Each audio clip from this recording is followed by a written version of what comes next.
So I'm going to give you the information to calculate your proper caloric intake. The first part we need to decide is if you're trying to gain weight or lose weight. From the caloric standpoint, there are 3,500 calories to a pound of body weight.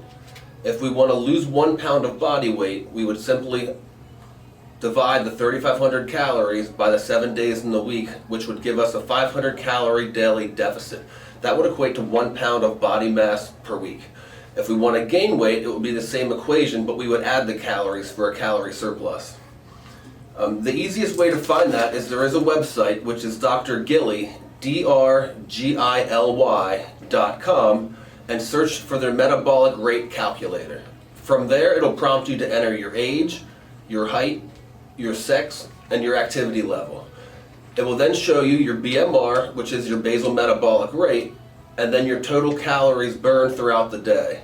Off that number of calories burned per day is what you're going to use to create the calorie deficit, whether we're subtracting or adding 500 to that for 1 pound.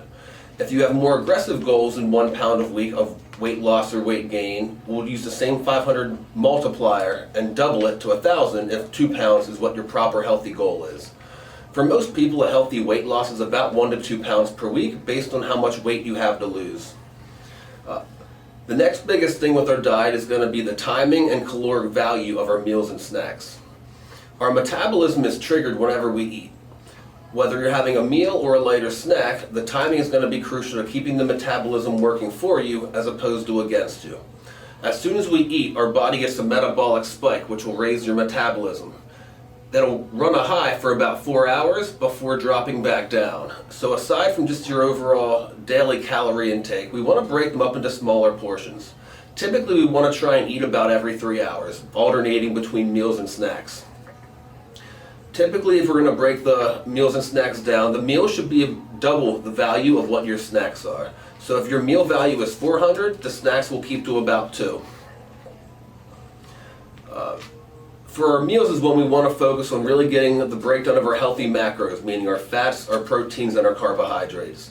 For all of our meals, we always want to try and make sure that we're getting one good healthy lean protein option, one good healthy complex carbohydrate, and a fresh or frozen fruit or vegetable. For your snacks in between your meals, that can essentially be anything as long as it's healthy, whether you want to have something simple like a tablespoon or 2 of peanut butter, a handful of almonds, or even a smaller portion of whatever you would have for a meal would work as well.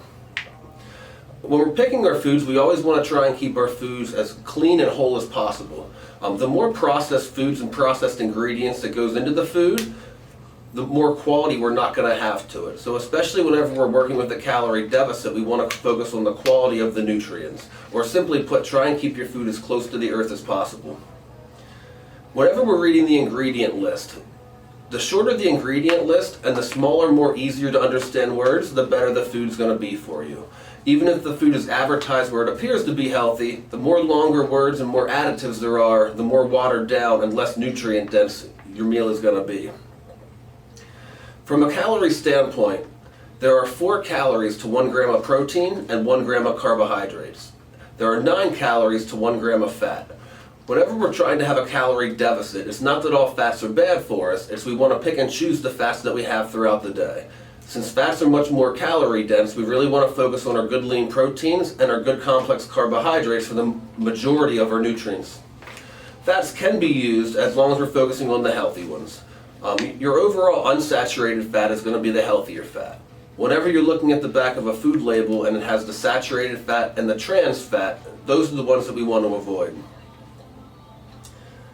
In terms of our produce, we always want to try and get as much variety as possible with our fruits and vegetables. A good rule of thumb is the more variety of colors we have to those, the healthier it's going to be for you from a vitamin and mineral standpoint. With alcohol, alcohol is never ideal for any weight loss or weight gain in a healthy way. From a calorie standpoint for that, there are 7 grams of calories to 1 gram of alcohol. Try and avoid alcohol as much as we can. If we are going to drink at all, try and minimize how much it is and try and keep the lower calories. So a lighter beer is going to be much healthier for you than a heavier beer.